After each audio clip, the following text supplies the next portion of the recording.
Hey players, have you ever wondered if gaming is making you depressed? Or what the academic research tells us about the links between depression and gaming? Well, stay tuned and we'll tell you more. There has been a rise of interest in the relationship between video games and depression, resulting in two positions amongst academics. On the one hand, some believe in gaming being harmful to players' mental health, while others believe it can support in the treatment of depression. After some years of research, no one has yet shown a cause and effect relationship between depression and gaming disorder. Coe and colleagues in 2012 were one of the earliest studies to observe the links between depression and gaming. Many gamers claim that they game because they are depressed. However, this could aggravate their depression.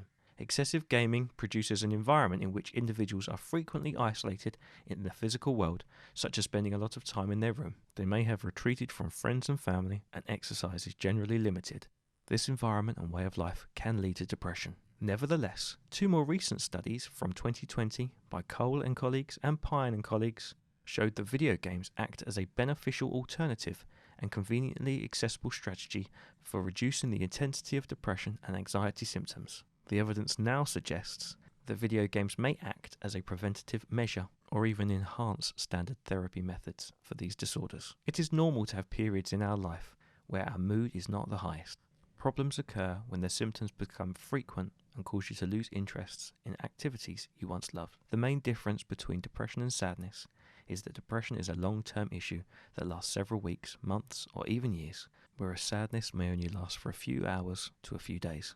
Actor Kristen Bell from The Good Place shared her experience of depression. "My version of it feels very restricted," she said, "like putting on a latex glove that's too small for your hand." She later described her symptoms as feeling of not being excited about anything. A loss of excitement or enthusiasm for previously liked activities can be a sign of depression. Other symptoms include trouble sleeping, difficulty making decisions, generally poor self-esteem. Joe, a gamer from Glasgow, described how after a traumatic event he changed the way he games, saying, "As someone who always used video games as a means of escapism, I found myself really throwing myself into gaming to escape the harsh reality I was experiencing at the time. Gaming can be a great tool to develop skills, feel competent, and connect with like-minded people. However, excessive escapism can lead to depression and addictive gaming behaviours. Furthermore, not all online interactions are positive.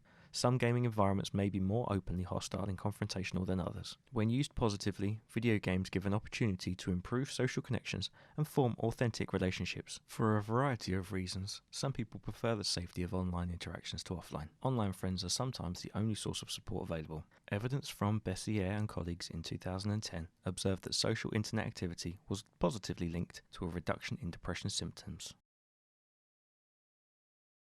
Actual Sunlight is an autobiographical game that Will O'Neill created to explain his depression. I'd heard about this game which was about depression. It was dark, it was sombre, all the people that were reviewing it were saying, you should play this game with caution. At the time before I played Actual Sunlight, I think I was at my worst. I was moody and didn't know why. I was struggling to concentrate on just about anything. Many people, including Joe, found a connection with the protagonist, who was relatable and also struggling with things I could immediately identify with, he said.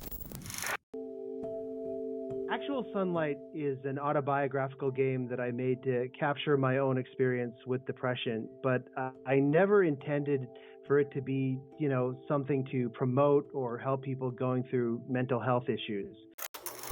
Games can help reflect on one's own feelings and articulate how they are feeling. As said before, video games can be used to enhance or prevent psychological disorders such as depression and anxiety. Since the virtual world is perceived as being simpler, more logical, and more intelligible than reality, adolescents may be able to better control their emotions online. Video games provide a platform where users can experiment with how to regulate both their emotions as well as feelings such as how they handle responses to winning and losing, giving and receiving feedback, and how they respond to fair play issues such as players cheating. If you'd like to learn more about how depression affects your gaming experience, visit www.gamersversusdepression.org. On our website, you can find all our articles, interviews with pro gamers, and explainer videos.